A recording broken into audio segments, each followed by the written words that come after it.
In a world full of mysteries and secrets, where the past intertwines with the present, and dreams become windows into other realities, this extraordinary story begins. It's about the search for happiness, lost in time, and how an ordinary man, tired of the routine, acquired the ability to travel through the ages in search of answers to eternal questions. Imagine the feeling familiar to anyone who has ever encountered the Monday curse. This oppressive sensation, like a heavy slab, weighs down in anticipation of a work week full of monotony and stress. It's a feeling that robs joy from even the brightest moments of life. The protagonist of this story, a man who can simply be called weary, like many, is mired in the routine of office life. Reports, meetings, deadlines, mortgages, loans, all this has turned into an endless cycle where happiness seemed something distant and unattainable, like a myth or legend. The word happiness sounded to him like an archaism, something that can only be found in books or movies, but not in real life. He saw only pale glimmers of joy which immediately faded under the burden of everyday worries. But one day, on one of the most ordinary Mondays, when despair reached its peak, something inexplicable happened that changed everything. What was this event that turned Weary's life upside down? How did he acquire the gift of time travel? And what secrets of happiness will be revealed to him in ancient civilizations? The answers to these questions await you ahead in an exciting journey through time and space. More precisely, it happened on Tuesday night. The story's protagonist, immersed in a troubled sleep where he was haunted by nightmares of unfulfilled work tasks and angry reprimands from his superiors, suddenly found himself in a completely different place.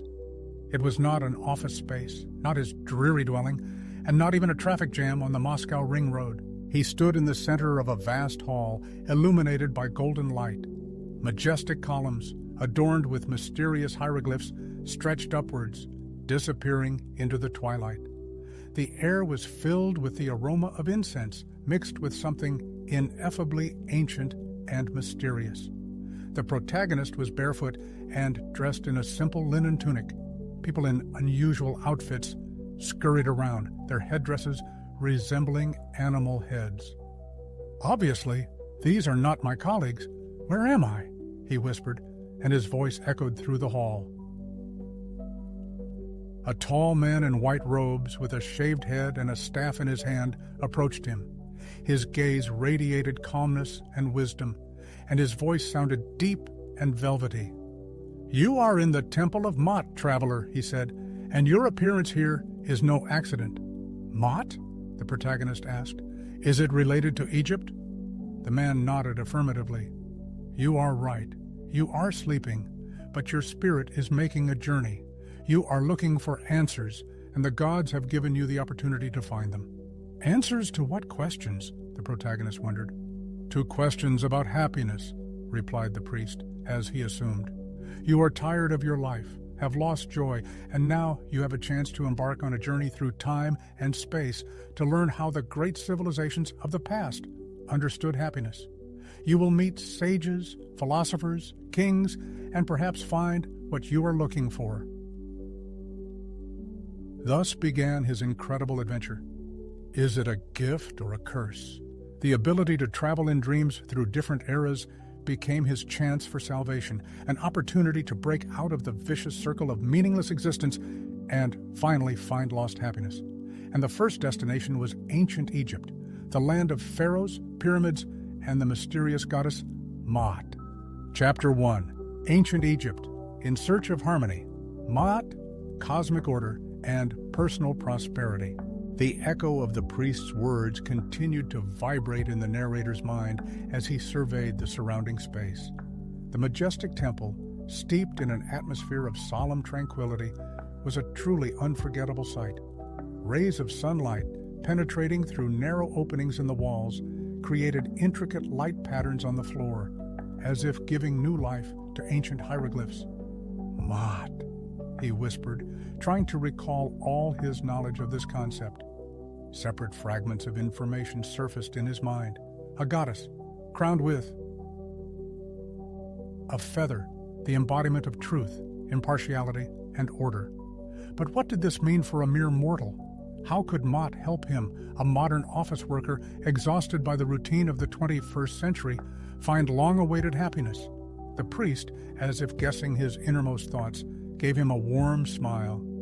"Mott is not just the name of a goddess," he began. "It is a universal law that permeates all things. It is the harmony of the universe, the balance of forces, the established order of things. It is truth, justice, infallibility, morality. All these are facets of the same multifaceted crystal." He led him deeper into the temple, presenting frescoes and bas-reliefs depicting scenes from the lives of gods and ordinary mortals. In the sacred texts of ancient Egypt, majestic scenes unfold. Osiris, enthroned in the underworld, presides over the righteous judgment of departed souls, weighing their hearts on scales where the divine truth of Mott serves as the measure. In the celestial expanse, Ra, the sun god, journeys daily along the Nile, guiding the boat that illuminates the world and engaging in an eternal battle against the forces of chaos that seek to engulf creation. On earth, the pharaoh, as the god's representative, makes solemn offerings, upholding the immutable cosmic order established since the dawn of time. Everything in this world is interwoven with invisible threads of connection, proclaimed the priest, addressing his listener. Every action taken by a person, even the most insignificant, impacts the universal harmony, like a stone cast into water, creating ripples that spread to the horizon. Living in accordance with Mott is like sailing on a calm river, where every movement is directed towards maintaining order and prosperity. Violating the principles of Mott is like a storm, sowing chaos and destruction, not only in the external world, but also in the very soul of a person. But how can one achieve this harmony? How can one live in accordance with Mott? The questioner asks, sensing the complexity and contradictions of the surrounding world, where injustice, deceit, and evil seem to have prevailed. The priest, pausing his speech, fixed his gaze directly into the questioner's eyes, as if trying to penetrate the very essence of his doubts. Mott is not a set of rigid rules carved in stone, he said, but rather a compass pointing in the right direction, a guiding star illuminating the path in the darkness.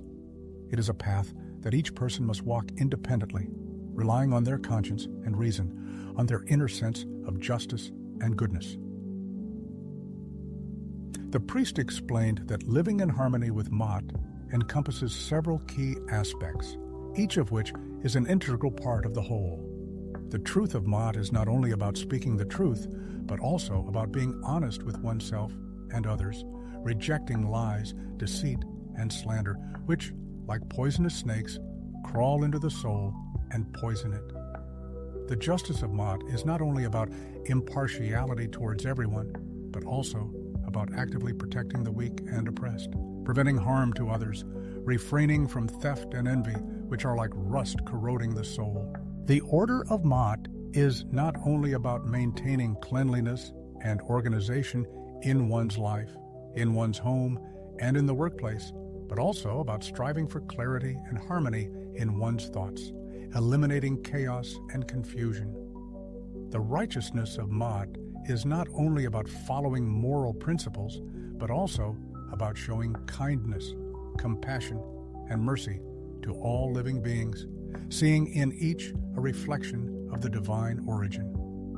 The balance of Mott is not only about finding balance between work and rest, between the material and the spiritual, between the personal and the public, but also about striving for harmony in all areas of life, avoiding extremes and excesses.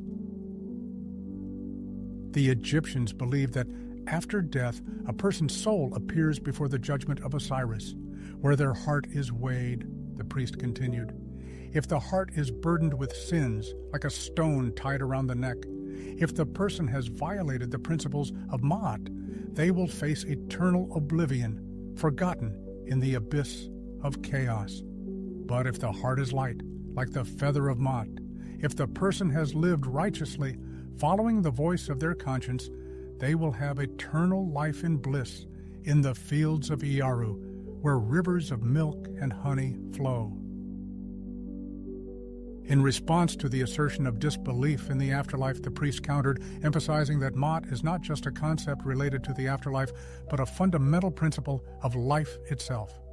Living in accordance with Mot, he said, brings inner peace, harmony, and deep satisfaction.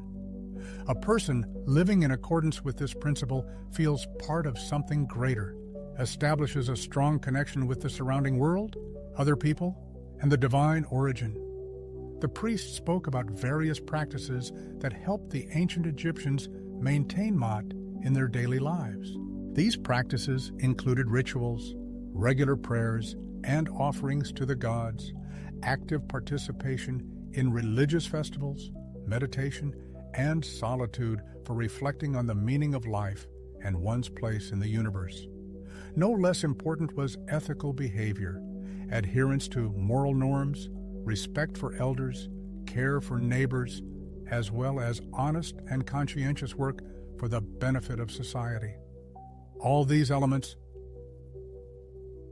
according to the priest, contributed to a sense of unity and wholeness with the world. The Egyptians did not separate themselves from nature, the gods, and other people, striving to live in harmony with all that exists, which brought them a sense of happiness and fulfillment. In conclusion, the priest led him to a small pool of crystal-clear water and invited him to look at his reflection. In the water, he saw only a tired and weary face. The priest explained that this was only the outer shell, and within each person there is something more, a soul, a conscience, a striving for truth and justice. This is Mot, and only the person themselves can decide how to live in accordance with it. The conversation with Mot, the keeper of ancient knowledge, left an indelible mark, prompting a reevaluation of the concept of happiness. It turns out that it is not the brilliance of external attributes such as wealth, fame, or career achievements, but rather a deep inner state, born from harmony with oneself and the surrounding world. While the ancient Egyptians' ideas about Mot may seem outdated, they contain timeless wisdom that remains relevant even today. Each of us is capable of striving for truth, integrity, order, moral purity, and harmony in our lives. Ancient practices can be a useful tool if adapted to modern realities.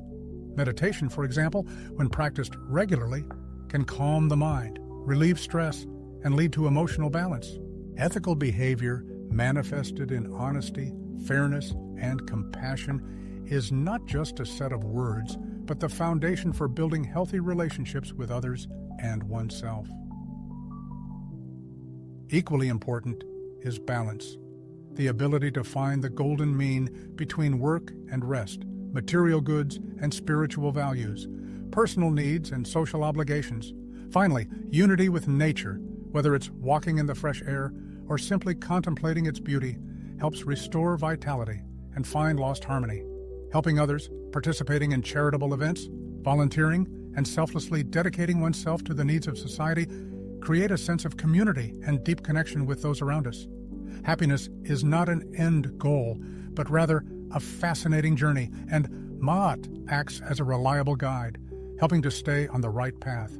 This was only the first step on the path of knowledge, but the author was sure that even more exciting discoveries awaited him.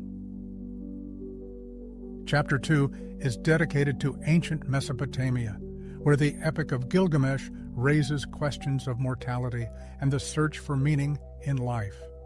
The dream dissipated, and the author found himself in a completely different world. Instead of the cool grandeur of the Egyptian temple, his eyes were met by a noisy, multifaceted, and sweltering city. Mud brick walls rose everywhere, and narrow streets were filled with merchants, artisans, and warriors. The air was filled with a thick and intoxicating aroma of spices, roasted meat, dust, and something elusively ancient. The author found himself in a square in front of a majestic ziggurat, a stepped pyramid reaching into the boundless sky. People scurried around, dressed in bright, colorful clothes. The author himself was wearing a simple tunic, reminiscent of the garment he wore in Egypt, but made of coarser fabric. "Where am I this time?" he muttered, looking around. Suddenly, someone addressed him. "Hey, traveler, are you lost?" Turning around, he noticed a stately man of athletic build with a thick jet-black beard and a piercing gaze.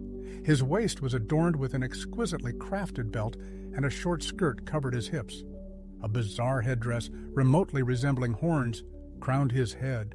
"I don't know," he confessed sincerely. "It seems I've fallen asleep again." The stranger filled the area with resounding laughter. "Sleeping? Well, you're incredibly lucky that your dream brought you here. You are in Uruk, a city whose fame resounds throughout the land. And I am Gilgamesh, its ruler." The traveler stood in amazement. Gilgamesh? The very one whose name is immortalized in the ancient epic? Could fate have brought him together with the legendary hero who dared to challenge death in search of immortality? "This can't be," he whispered, as if afraid to shatter the fragile reality. "Why not?" Gilgamesh clapped him on the shoulder in a friendly manner. "Anything is possible, especially within the walls of Uruk. But since you're here, be a guest at my feast. We will indulge in gluttony and revelry, praising the gods." With these words, he led him to a huge table, spread out right on the city square. The table was striking in its abundance of food: succulent pieces of roasted meat, fresh fish, ripe fruits, choice vegetables, fragrant bread, and exquisite cheeses. Pitchers were filled to the brim with intoxicating wine and foamy beer. Around the table were other men, warriors and the king's entourage, all of them strong, tanned, and full of vitality, like copies of Gilgamesh himself. The feast was bustling and seething. Guests ate, drank, talked noisily, and laughed contagiously. Gilgamesh proved to be a hospitable host and an engaging conversationalist, able to win people over. The hero told of his incredible deeds, fierce battles with terrible creatures, and exciting travels to distant lands. The narrator listened to him, mesmerized, unable to comprehend the reality of what was happening. However, despite the visible jubilation, there was a certain sadness in Gilgamesh, an unquenchable thirst. Then the narrator decided to ask a question. "Gilgamesh, you are a great ruler, a glorious hero. You have accomplished many feats, but have you found happiness?" Gilgamesh fell silent, his gaze clouded over. "Happiness," he said, "is a word I have heard countless times, but never truly grasped its meaning." And he began his tale of being a powerful yet cruel and selfish king, of how the gods sent him a friend, Enkidu, a wild man raised by beasts, of their shared exploits, their victories over monsters, their audacious challenge to the gods, of Enkidu's tragic death, and how Gilgamesh, shaken by the loss of his friend, set out on a quest for immortality. "I sought immortality everywhere," Gilgamesh said. "I descended into the dark depths of the underworld, crossed the boundless ocean, met with sages and gods, but all my efforts were in vain. Immortality proved unattainable for mortal man." He paused thoughtfully, his gaze lingering on his strong hands, marked by the passage of time. "I realized that mortality is our inevitable fate," he continued with conviction, "and it is pointless to waste our allotted time chasing the unattainable.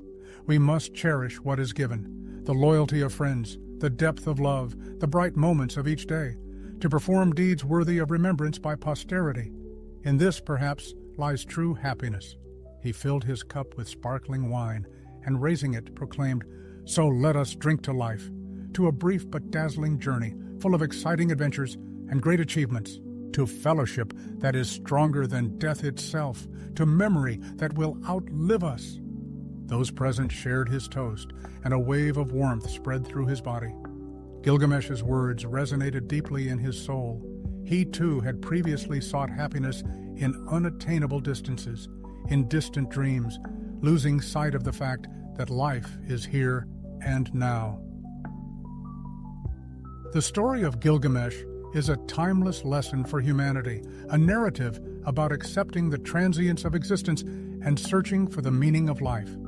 It is a story about how the true happiness is not in immortality, but in the richness of every moment lived. Modern people often strive for unattainable ideals, neglecting simple joys. They make plans for the future, forgetting about the present, seeking happiness in external manifestations, not noticing that it lies within. So, what can we learn from Gilgamesh? To value every moment. Life is fleeting, and we must enjoy its gifts. To not postpone happiness for later, but to live fully and meaningfully in the present. Establishing deep connections with those around us, whether in the form of fellowship, romantic relationships, or family ties, is a cornerstone that gives our lives true meaning. Performing outstanding deeds, while not necessarily implying feats worthy of the annals of history, to leave your mark on the canvas of the world. It is enough to sow seeds of kindness, provide support to those in need, and create something beautiful that fills people's hearts. Accepting the finitude of being, realizing the inevitability of leaving this world, paradoxically contributes to a deeper perception of the value of every moment. The ability to enjoy simple but sincere joys, whether it is the exquisite taste of a dish, pleasant conversation with friends, or contemplation of the splendor of nature, can fill our lives with happiness if we learn to notice these moments. The desire to leave a mark on history, the desire to be immortalized in the memory of posterity, is a perfectly natural aspiration of human nature.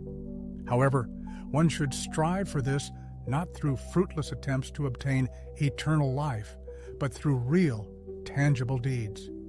Gilgamesh, the hero of the ancient epic, could not escape his fate, but in return he gained something more: wisdom. He realized that true happiness lies in living a rich life filled with love, friendship, creativity, struggle, and victories, as well as in leaving behind a good memory. This is what became his true legacy, which has survived millennia and reached our days. And now, feeling a surge of strength again, the author is ready to move on, wondering where his magical dream will take him this time. Chapter 3. Ancient India, in search of absolute freedom, yoga, Buddhism, and Jainism. The space around him underwent another metamorphosis. The heat and bustle of Mesopotamia gave way to the soothing coolness of a shady forest. The traveler sat cross-legged at the foot of a giant tree, whose crown, covered with emerald foliage, soared upwards. The air was filled with the fragrance of flowers and moist earth. Before him sat a man in modest orange robes, with a shaved head and a peaceful expression on his face. Wisdom and compassion were reflected in his eyes. "A long journey has brought you here, stranger," he said in a quiet voice. "What brings you to these lands?" "I am in search of happiness," he replied. "I travel in dreams through different eras to understand how the great civilizations of the past understood happiness." The man nodded approvingly. "You are on the right path," he said, "but happiness is not something external. Its source is within you, and the path to it lies through self-knowledge." He introduced himself as a Buddhist monk, a follower of the teachings of Buddha Shakyamuni, and began to narrate how happiness was understood in ancient India. In India, he said, happiness was not perceived as fleeting joy, but as a state of liberation from suffering. This state is called nirvana, or moksha, the ultimate goal of spiritual quests. He explained that there are many paths to liberation, and various schools and traditions offered their unique methods. Yoga, for example, is not just a set of physical exercises, as it is often presented in the Western world, but a holistic system of self-improvement, encompassing 8 stages. The 8 stages of yoga represent a comprehensive path to self-knowledge and spiritual perfection. The first stage, yama, includes moral principles such as nonviolence, honesty, abstaining from theft, moderation, and non-attachment to material possessions. Niyama, the second stage, prescribes rules of conduct aimed at maintaining the purity of body and mind, developing a sense of contentment, asceticism, self-education, and devotion to a higher power. Asanas, physical exercises, constitute the third stage of yoga, promoting the strengthening of the body and the achievement of emotional balance. Pranayama, or breathing practices, is the fourth stage, allowing one to control vital energy, prana, and calm the mind. Pratyahara, the fifth stage, teaches one to distract the senses from external stimuli, directing attention inward.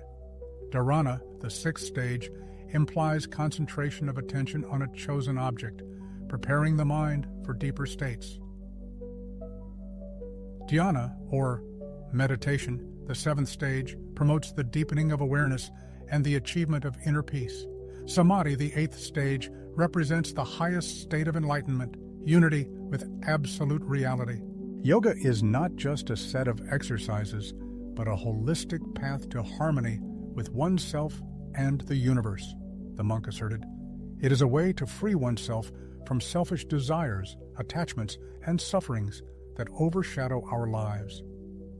Buddhism, another ancient spiritual practice, offers its own path to liberation from suffering. Buddha Shakyamuni, who lived in the 6th century BC, discovered the Four Noble Truths that underlie Buddhist teachings. The first truth, dukkha, recognizes the existence of suffering, dissatisfaction, and pain in the world. The second truth, samudaya, points to the cause of suffering, craving, desire, and attachment to transient things. The third truth, nirodha, asserts that suffering can be stopped by eliminating its cause. The fourth truth, marga, indicates the path to the cessation of suffering, the eightfold path, which includes right understanding, intention, speech, action, lifestyle, effort, mindfulness, and concentration. The eightfold path is aimed at developing wisdom, morality, and focus, which leads to liberation from suffering and the achievement of nirvana. Buddhism, as the monk explained, represents a spiritual road to enlightenment, to deliverance from the shackles of delusions, ignorance, and torment. It is a path leading to nirvana, an abode of absolute tranquility, otherworldly bliss, and profound wisdom. Jainism, in turn, is the most ancient religion, which originated in India almost simultaneously with Buddhism. At the center of its teachings is the principle of nonviolence, known as ahimsa, and the desire to be freed from the burden of karma. Ahimsa implies absolute non-infliction of harm to any living beings, whether by word, thought, or deed. Karma is viewed as a universal law of cause and effect, where every action shapes a person's future destiny. Moksha is the long-awaited liberation from the endless cycle of rebirths and the achievement of eternal bliss. Followers of Jainism believe that everyone is capable of achieving moksha by following the path of nonviolence, strict asceticism, and unwavering self-discipline. The monk emphasized, they dedicate themselves to purifying karma in order to break out of the cycle of births and deaths. After these words, silence ensued, broken only by the singing of birds and the rustling of foliage. The author immersed himself in reflection, realizing how much these spiritual concepts differ from the usual notions of happiness. The pursuit of true happiness lies outside the realm of hedonistic pleasures, career triumphs, and material wealth. The real treasure is inner transformation, liberation from the bonds of suffering, the acquisition of equanimity of spirit, and all-encompassing wisdom. But how can I embody these high ideals in my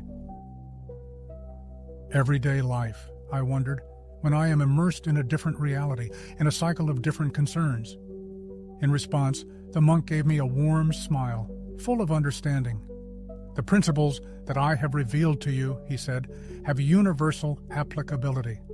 They are not subject to the influence of time and space. Start small, take the first step. Cultivate mindfulness. Direct your gaze inward, carefully observing the flow of thoughts, the play of feelings, the smallest sensations. Be an impartial observer of yourself, avoiding judgment and evaluative opinions. Cultivate compassion within yourself. Treat those around you with heartfelt kindness and deep understanding.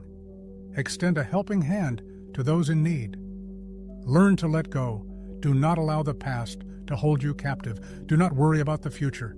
Live here and now in the present moment. Find your unique path.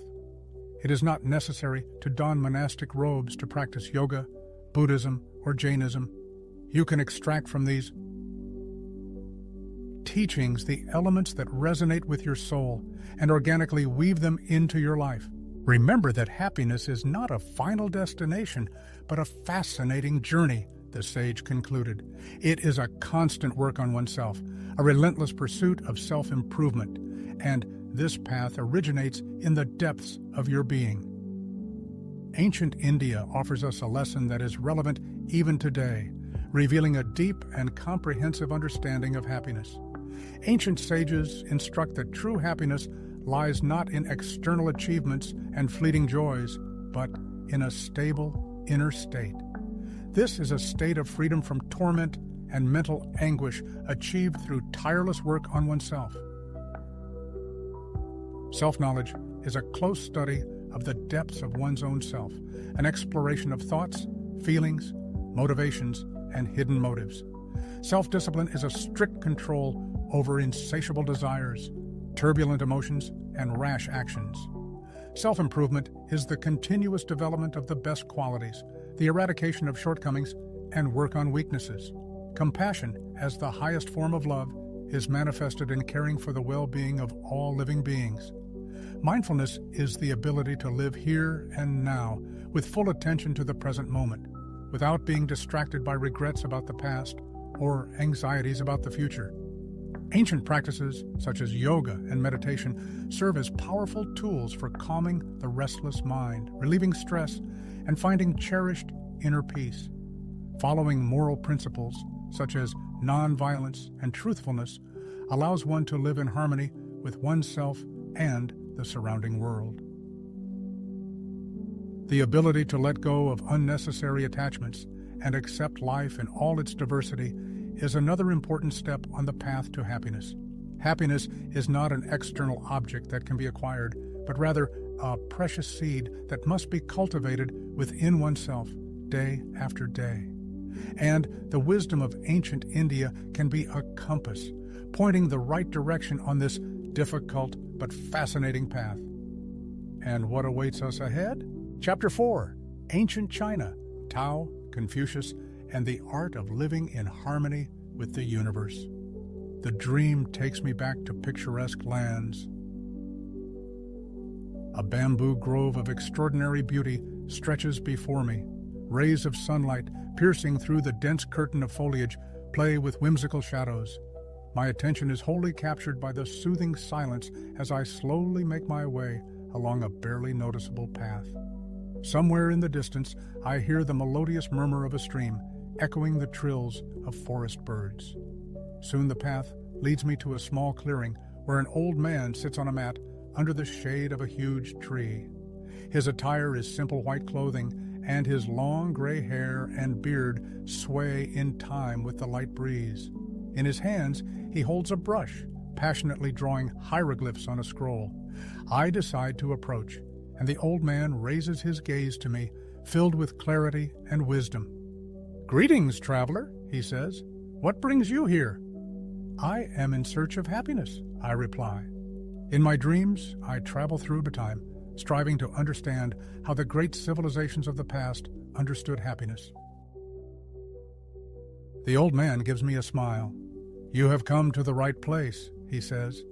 In China, sages have pondered for centuries the question of achieving harmony with oneself and the surrounding world, and their searches have been crowned with success, revealing many valuable truths. He introduces himself as Lao Tzu, the creator of the Tao Te Ching, a book that tells of Tao and Te, and begins his story of Taoism, one of the fundamental philosophical teachings of ancient China. Tao is the way, proclaimed the ancient sage Lao Tzu, asserting that it is the fundamental principle that permeates all aspects of being, the natural order that governs the universe. Tao is something that eludes verbal expression, but can be understood through the depth of the heart and intuition. Lao Tzu explained that Tao is manifested in everything around us, in the cyclical change of seasons, in the majestic movement of celestial bodies, in the steady growth of plants, in the rhythmic breathing of humans. Everything in the world is subject to Tao. Every phenomenon moves in accordance with its immutable laws. Happiness lies in living in harmony with Tao, Lao Tzu instructed, urging us to follow our true nature, not to resist the flow of life, and to accept all events with an open and receptive heart. He revealed the principles of Taoism, highlighting Wu Wei, non-action. This is not passivity, but rather acting in accordance with the Tao, knowing how not to interfere in the natural course of events, not imposing one's will on the surrounding world, but acting spontaneously, intuitively, in complete harmony with the current situation. As naturalness, Ziran. This is following one's true nature, rejecting artificiality and pretense, and rejecting the pursuit of external, ostentatious beauty, or simplicity, Pu. This is the rejection of excesses and the desire for possession, the rejection of the pursuit of power and glory, and focusing on the essence of things. Softness, Ru. This is the ability to yield, not to confront, not to resist, like water that flows around all obstacles in its path, but ultimately triumphs. Balance of yin and yang. This is a deep understanding that everything in the world consists of opposing but complementary principles, female and male, dark and light, passive and active. True happiness lies in achieving harmony between these principles. In his teachings, Lao Tzu emphasized that Taoists craved union with the surrounding world. Immersing themselves in mountain hermitages, they devoted themselves to meditative practices, mastered the art of Qigong, aimed at harmonizing the energy of Qi, and aspired to find the elixir of eternal life. However, the primary task for them was internal transformation, purification of thoughts, and comprehension of the Tao. Then Lao Tzu spoke of another prominent Chinese thinker, Confucius, whose life took place in the same era. Confucius, according to Lao Tzu, pointed to a different path to achieving well-being, emphasizing the maintenance of social harmony and the establishment of correct relationships between people. Confucianism is a doctrine focused on moral principles, a sense of duty, and adherence to rules of conduct. Its foundation lies in the following key concepts: Ren, benevolence, personifying love for one's neighbor, compassion, kindness, respect for elders, and care for younger ones. Li, ritual, including norms of behavior, etiquette, and ceremonies that promote order in society and harmony in relationships. Xiao, filial piety, expressing respect for parents, ancestors, and older family members. Yi, righteousness, implying honesty, truthfulness, and loyalty to one's duty. And finally, Zi, wisdom, meaning possession of knowledge, understanding, and the ability to make balanced decisions. Confucius's philosophy asserted that self-improvement and the development of virtue are the path to becoming a noble man, or Junzi, while state governance should be in the hands of wise and virtuous rulers who sincerely care about the well-being of their people.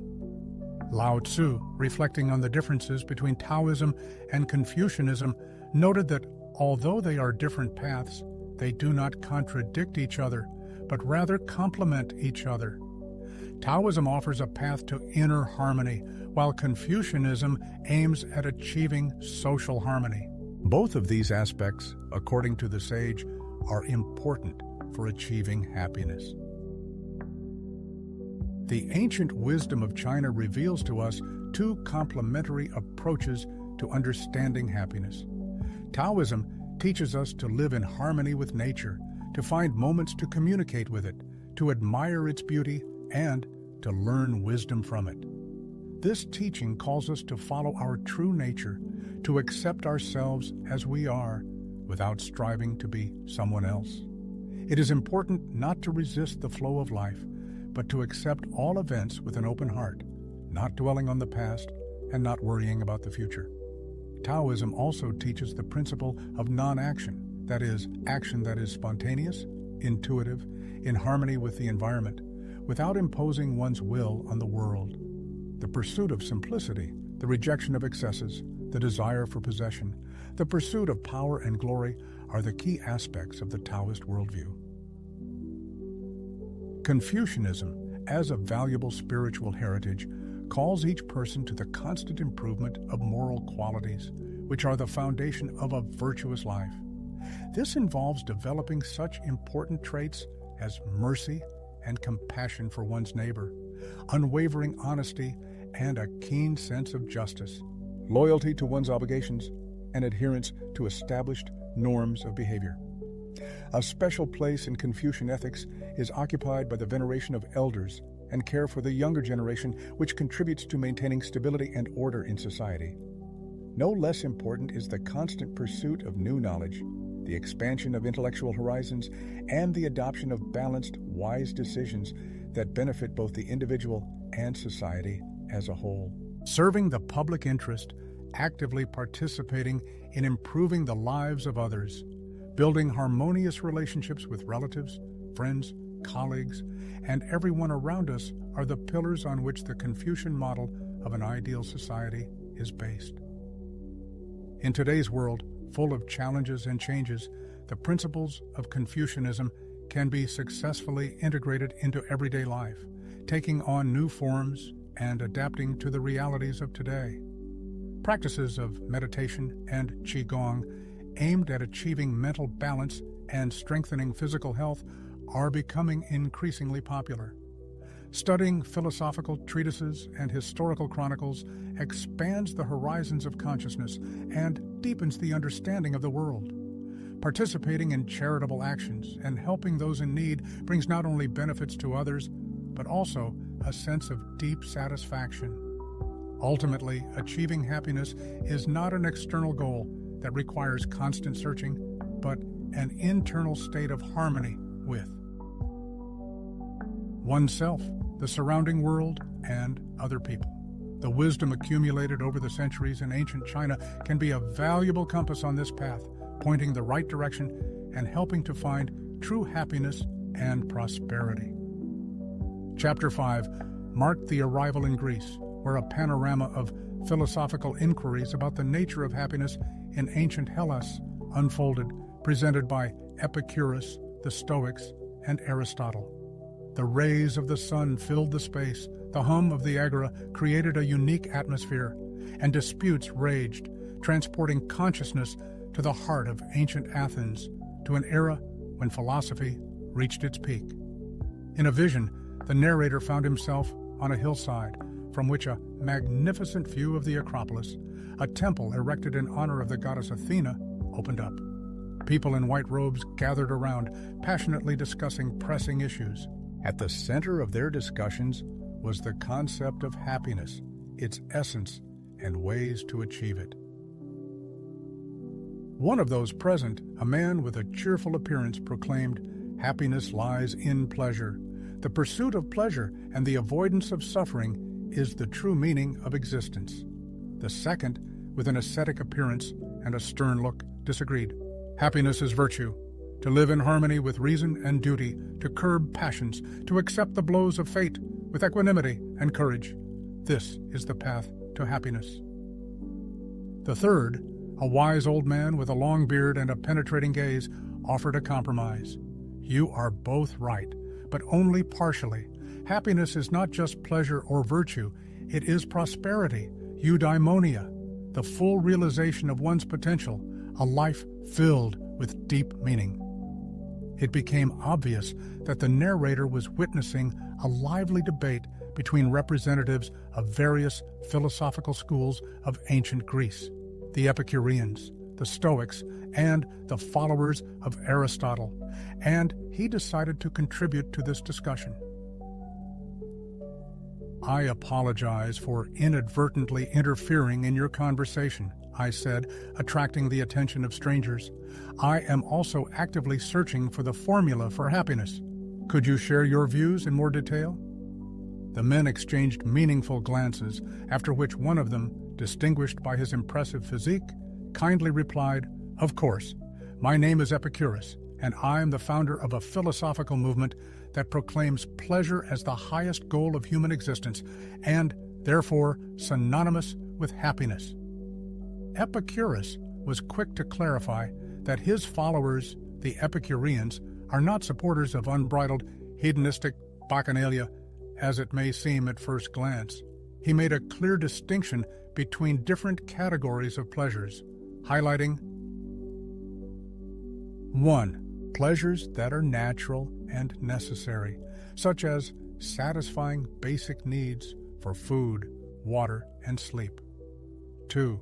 Pleasures that are natural but not vital, which include exquisite delicacies, luxury items, and sensual pleasures. 3. Pleasures that are unnatural and excessive, such as the pursuit of fame, power, and wealth. Our main goal is to achieve a state of ataraxia, that is, absolute peace of mind and tranquility, freedom from anxiety and physical suffering, explained Epicurus.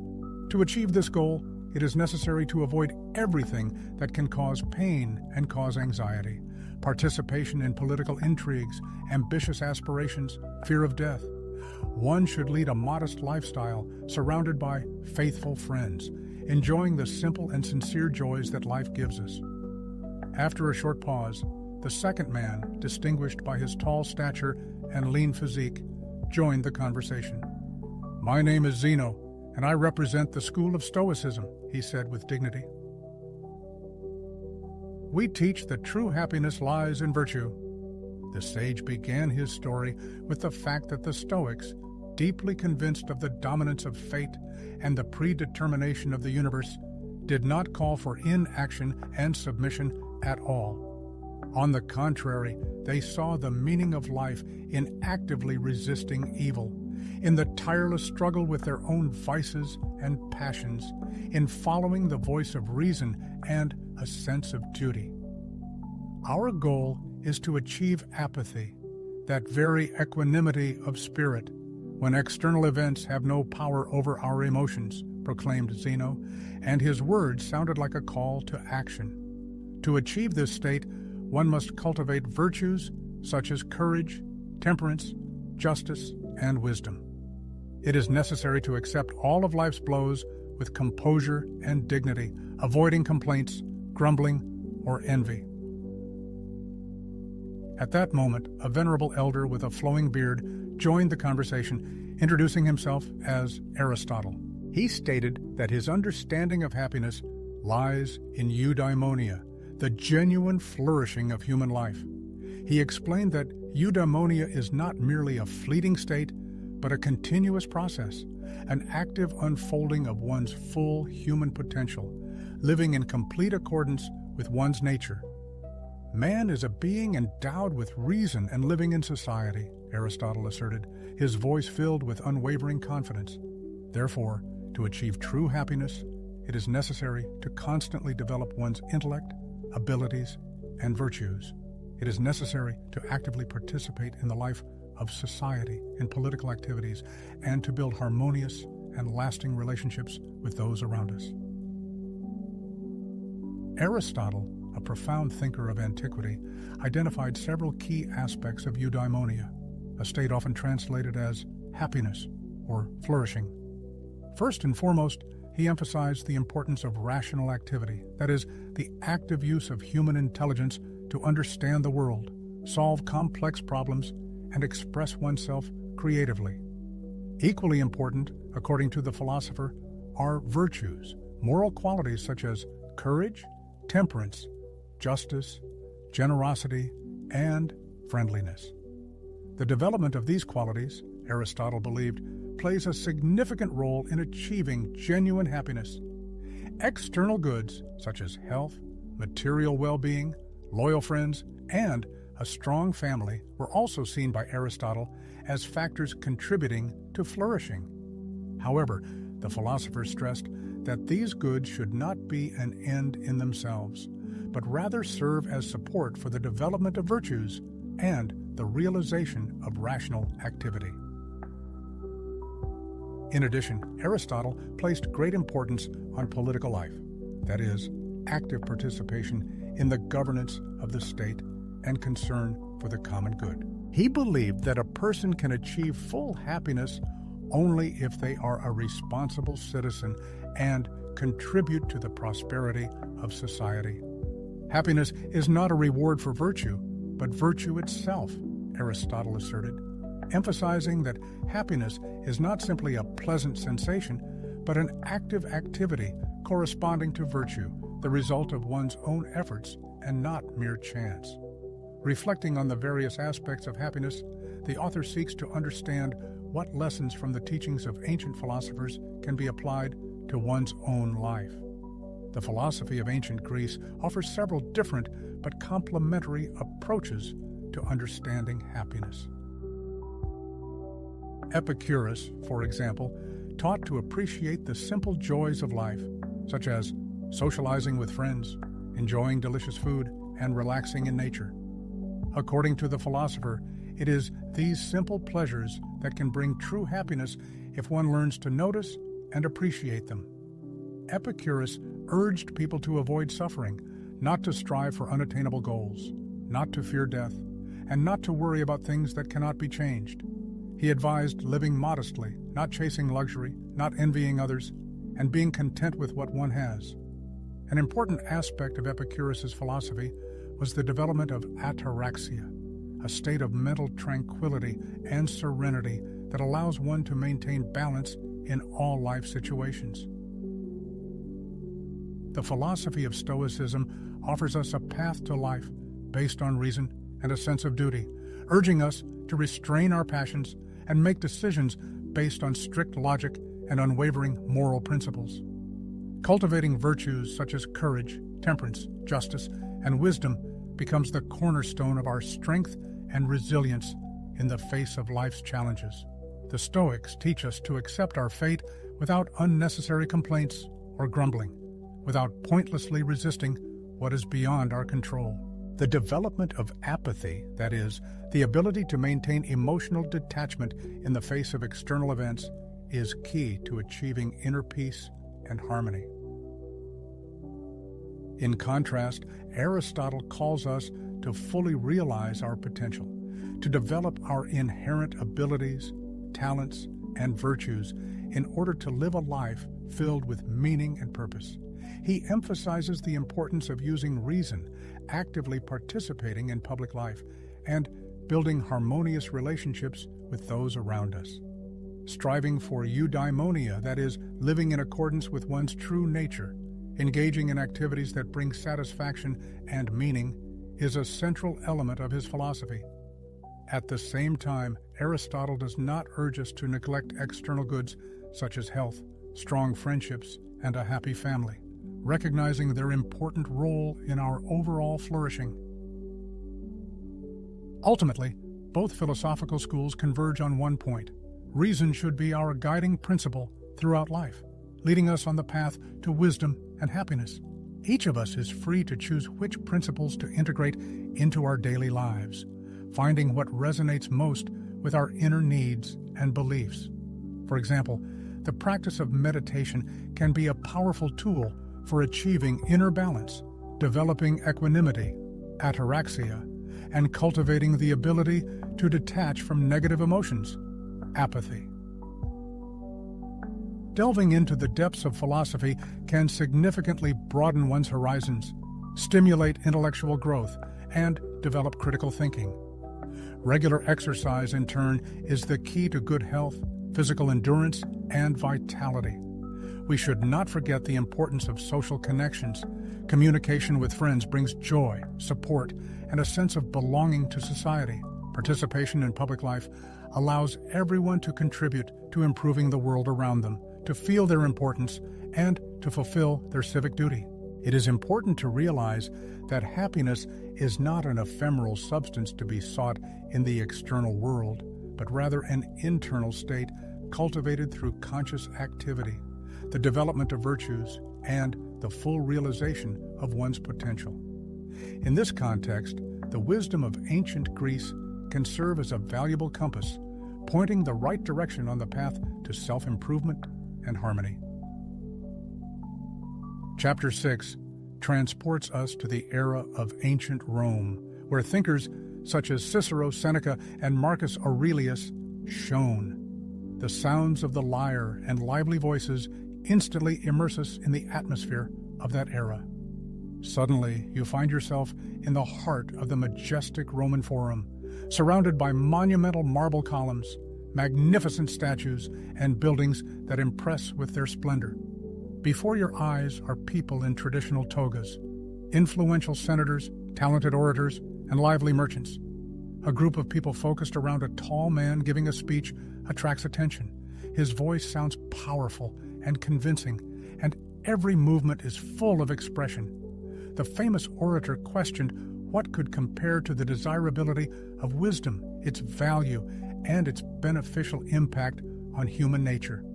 According to him, the very pursuit of wisdom is called philosophy, which the ancients defined as the love of wisdom. Approaching closer, the audience recognized the orator as Marcus Tullius Cicero, a celebrated Roman figure whose name resonated in the political arena and philosophical circles. He spoke about the role that philosophy plays in achieving true human happiness. Cicero continued, emphasizing that philosophy is the mentor of virtue, duty, and justice. It helps to understand the structure of the world, the meaning of human existence, and one's place in it. It gives strength to overcome life's trials, to curb passions, and to achieve harmony with oneself and others. When Cicero's speech came to an end, a tall, ascetic-looking man with deep thoughtfulness in his eyes approached him. This was Lucius Annaeus Seneca, another bright star of Roman philosophy, a follower of Stoicism, and advisor to Emperor Nero himself. He agreed with Cicero, but added that philosophy is not only theoretical research, but also the practical application of knowledge, not just a collection of information, but a way of life. Seneca urged not only to reflect on virtue, but also to embody it in real actions, not only to reason about justice, but also to be fair in one's actions, not only to despise death, but also to face it head-on with unwavering courage. Another participant joined the conversation, a stately man of impressive build with an appearance that was both stern and full of dignity. This was Marcus Aurelius, the emperor-philosopher, whose name is immortalized in the famous Meditations. True well-being, Marcus Aurelius proclaimed, does not lie in external attributes such as honor and wealth. It grows from the depths of our consciousness, being a direct result of our thoughts, beliefs, and actions. Happiness is harmony with nature, following the dictates of reason and fulfilling one's duty. The author of these lines was deeply moved by the wisdom of these outstanding individuals. Despite the fact that they lived in different historical periods and occupied different levels in the social hierarchy, they were united by a single conviction. Happiness is not something that can be obtained from the outside. It is something that must be cultivated within oneself. Unable to restrain his curiosity any longer, the author turned to them with a question that had long plagued him.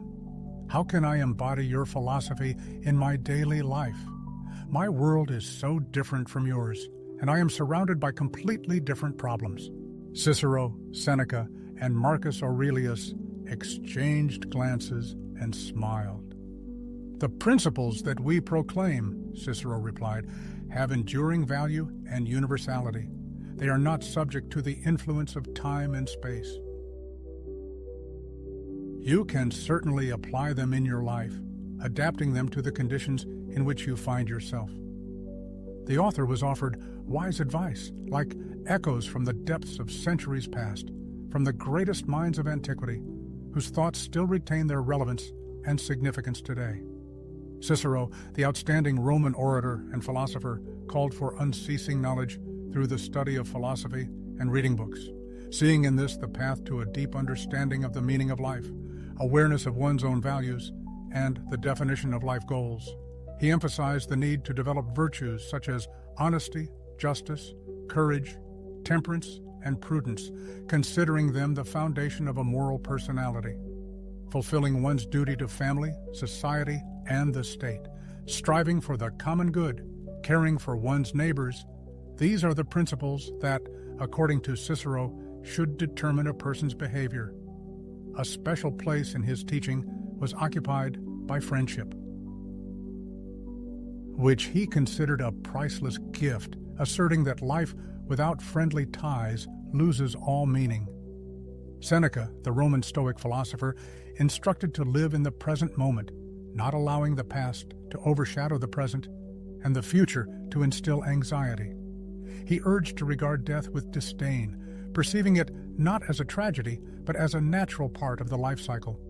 Managing one's passions, controlling emotions, being able to remain the master of one's feelings, these are the qualities that, according to Seneca, are necessary to achieve inner harmony. The philosopher emphasized the importance of readiness for any trials that life generously presents, urging not to give up in the face of difficulties, but to steadfastly overcome obstacles. Seneca advised analyzing the past day every evening, asking oneself the questions: what evil have I conquered today? What vice have I resisted? In what respect have I become better? Seeing in this a path to self-improvement and spiritual growth. Marcus Aurelius, the Roman emperor and philosopher, called to live in harmony with nature, obeying the dictates of reason, showing justice, and fulfilling one's duty. Reflections on the transience of existence should encourage a conscious living of every moment, warning against wasting time on insignificant things. One should not indulge in anxieties about what is beyond one's control, but rather focus efforts on what can be changed. It is important to feel gratitude for all the blessings given: life, health, friendly connections, family, and opportunities for self-improvement.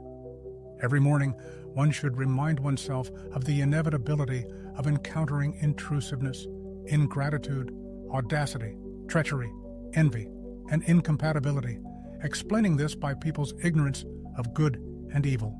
Happiness is not an external gift, asserted Marcus Aurelius.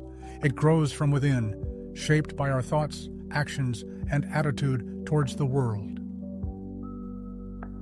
The philosophical thought of ancient Rome, especially Stoicism, offers effective methods for achieving happiness and mental balance. By comprehending the wisdom of philosophers, studying the works of Cicero, Seneca, Marcus Aurelius, and other representatives of the Stoic school, a person is able to develop virtues such as honesty, justice, courage, temperance, and prudence. Fulfilling one's duty to family, society, and oneself becomes an important component of life. Focusing on the present, abandoning regrets about the past, and anxieties about the future allows one to direct energy towards doing useful things in the current moment. Managing emotions, preventing the power of passions, maintaining calm and composure in any circumstances are signs of a wise person. Accepting the inevitable, refusing to resist what is beyond one's control, concentrating on the sphere of personal control is the path to mental balance.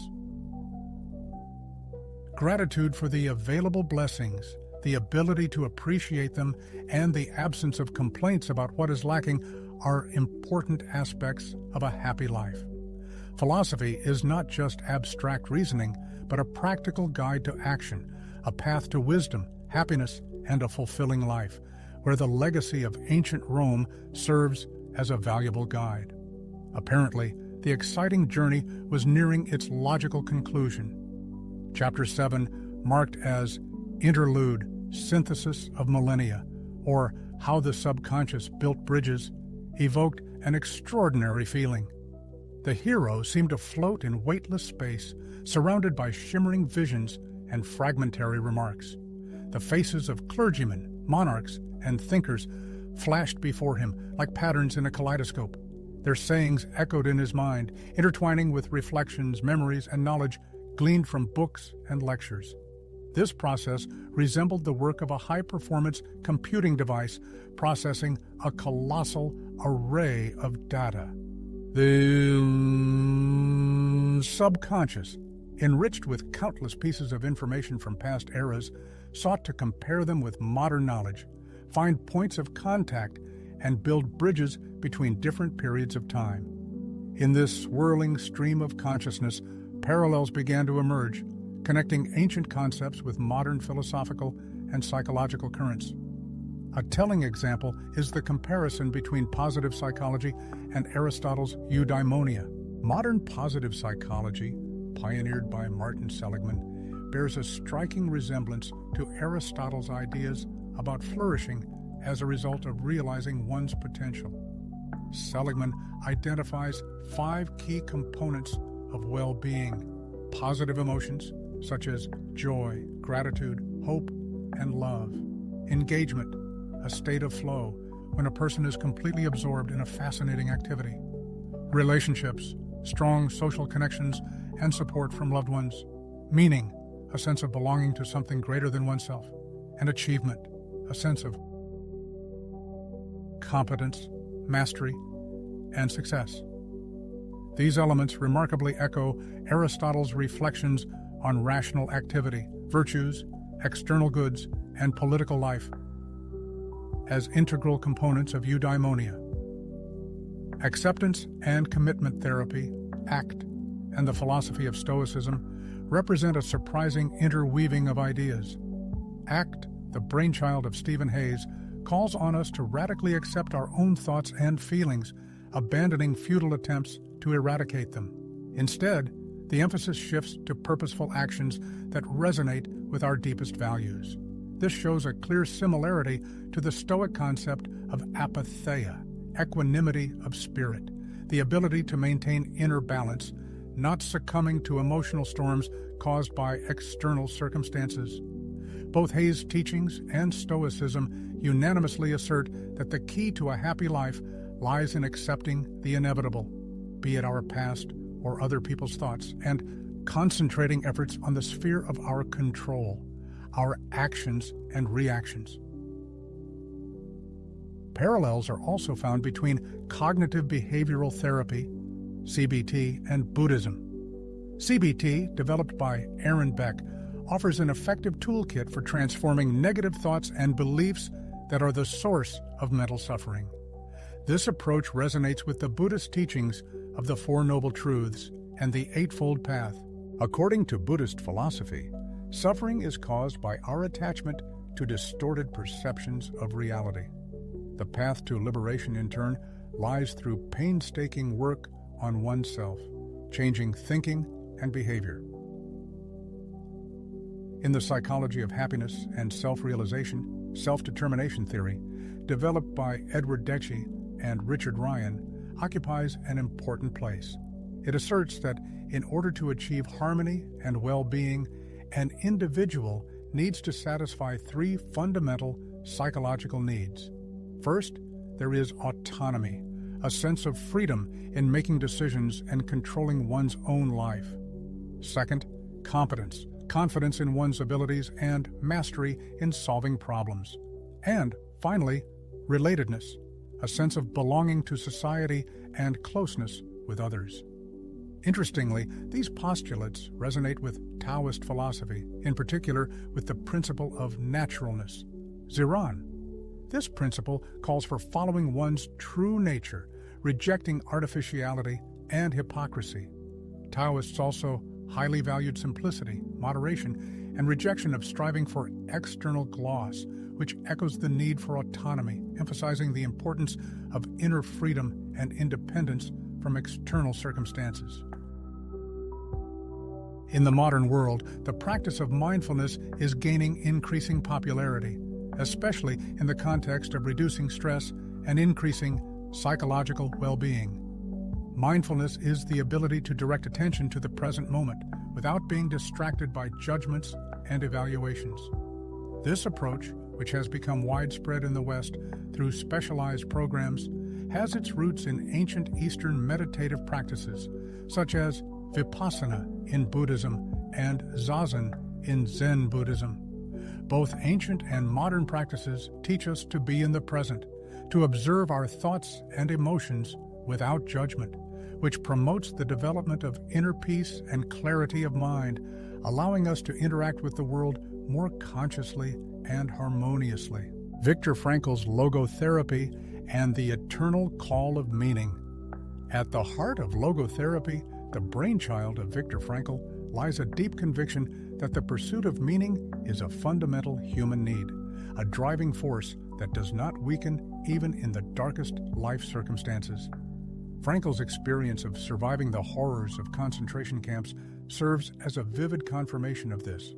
Even in inhuman conditions, a person is able to find meaning, find a foothold, and maintain their dignity. This idea echoes the search of Gilgamesh, the hero of the ancient epic, who, realizing his mortality, went in search of immortality, and eventually came to accept the finiteness of his existence. Frankl, like the ancient hero, argued that the meaning of life can be found in various fields, in creative activity, in deep experiences, in love for one's neighbor, in the beauty of the world around us, and even in the courageous acceptance of inevitable suffering. Gestalt therapy and the harmony of personality. The concept of wholeness, which permeates Lao Tzu's teachings on the harmony of yin and yang, is reflected in modern psychotherapy, particularly in Gestalt therapy, founded by Fritz Perls.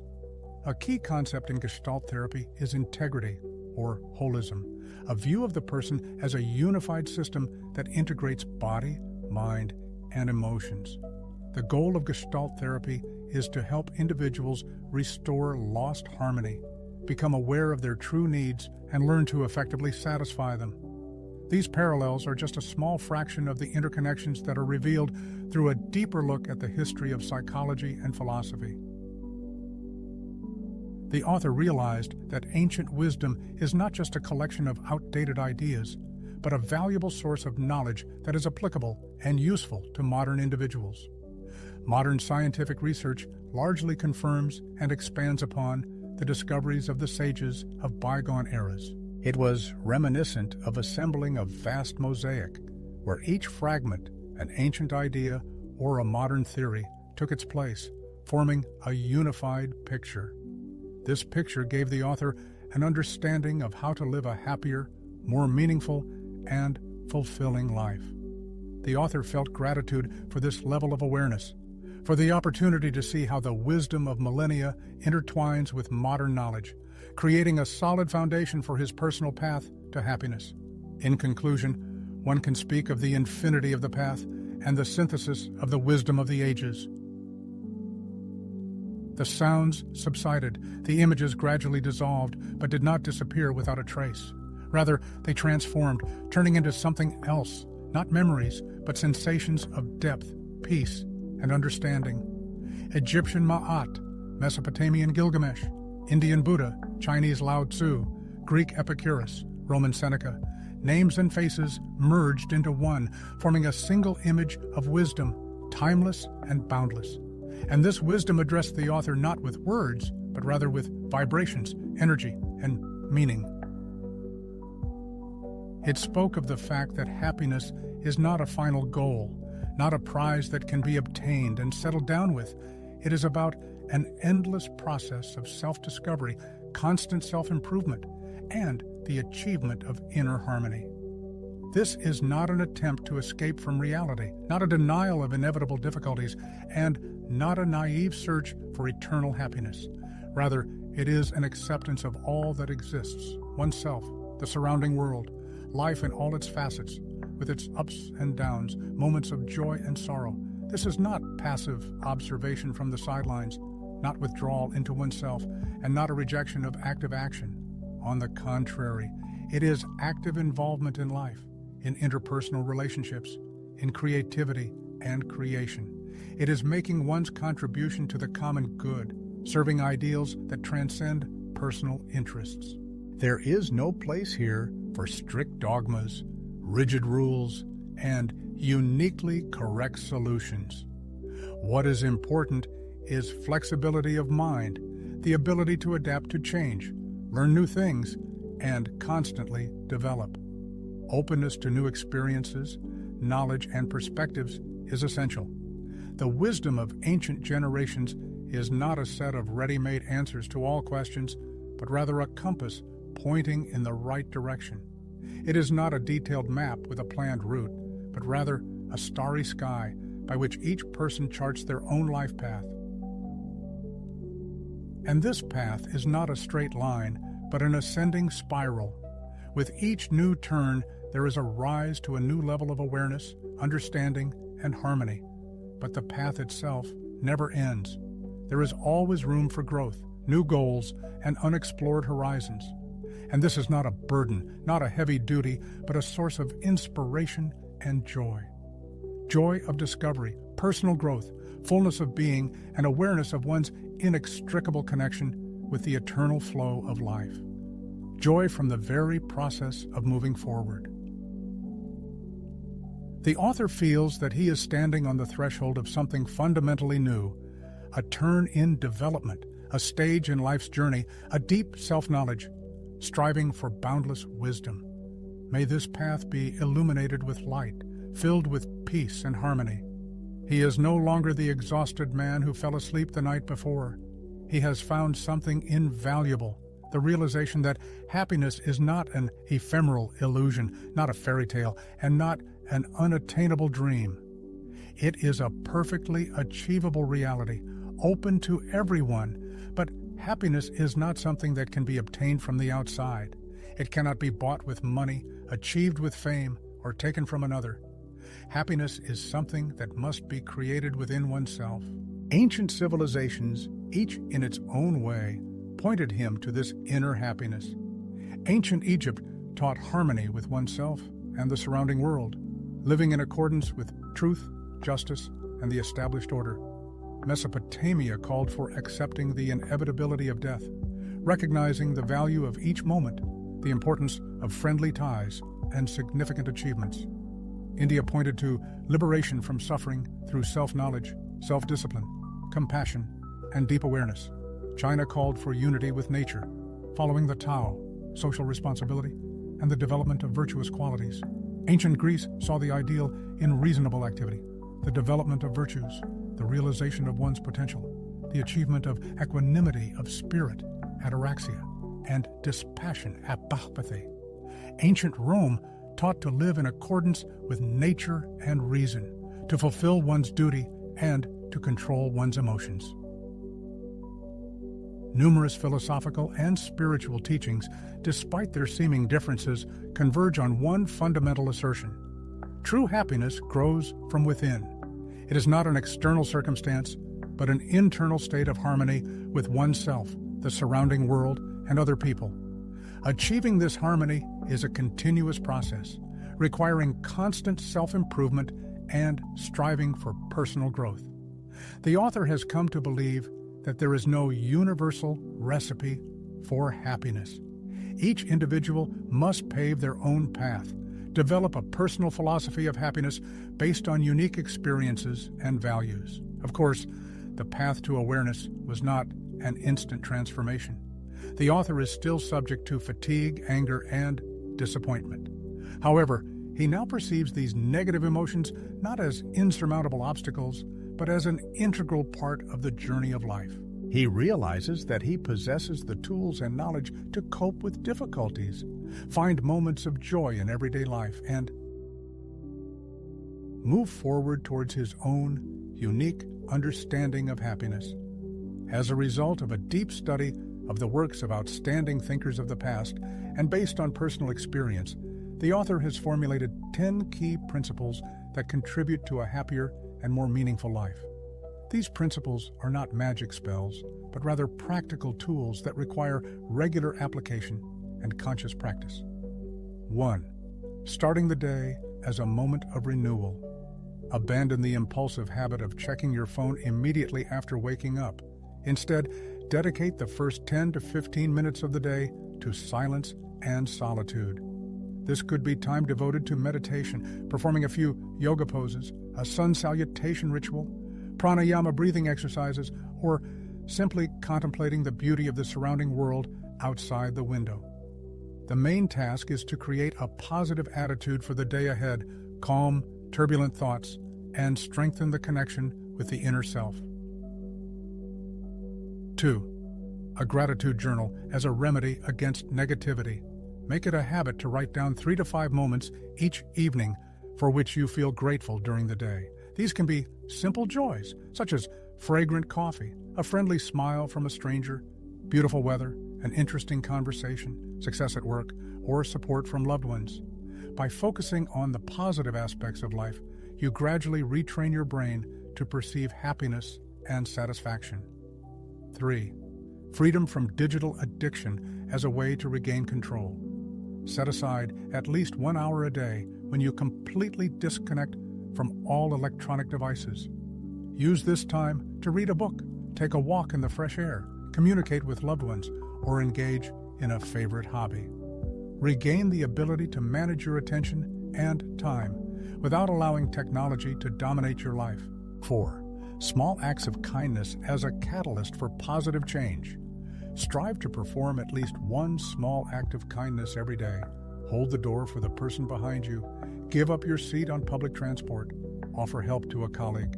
Give a sincere compliment, or donate a small amount to charity. These seemingly insignificant actions not only make the world a better place, but also bring a sense of happiness and satisfaction.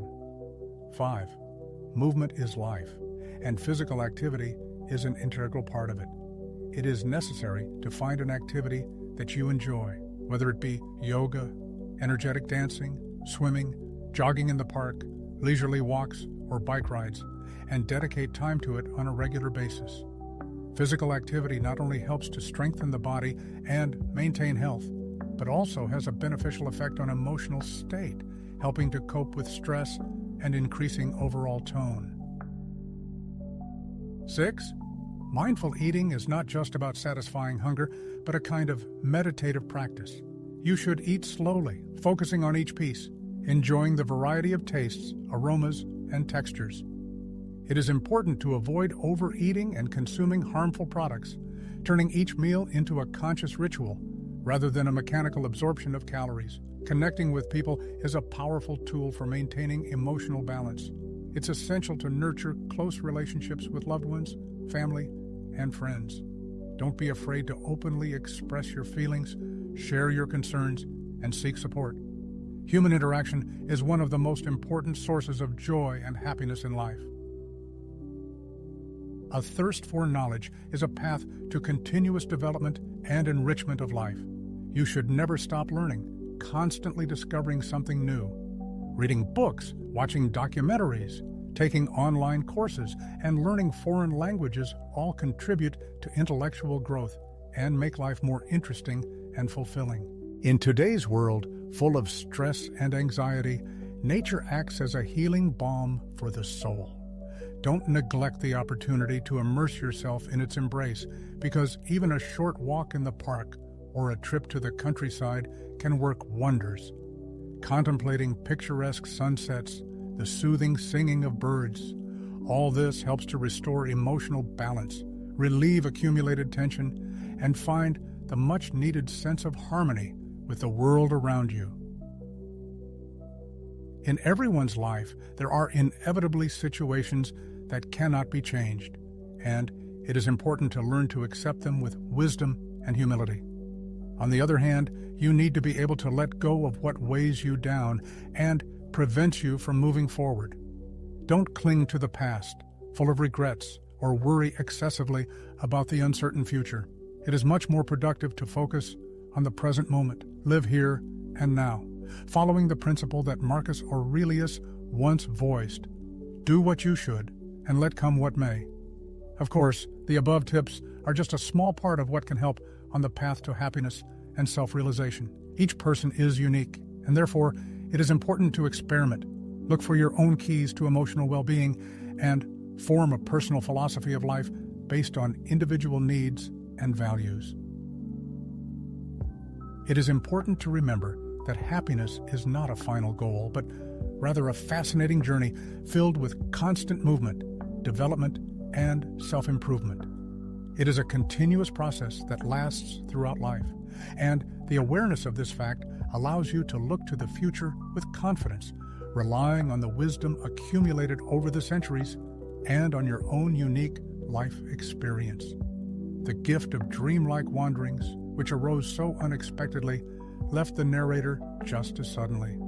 However, he admits that regrets do not cloud his soul. After all, in return for the lost stability, he gained something much more significant and profound: understanding. Perhaps someday he will decide to tell the world about his extraordinary adventures, capturing them on the pages of a book. But this, undoubtedly, will be a completely different story, unlike anything that has been experienced before.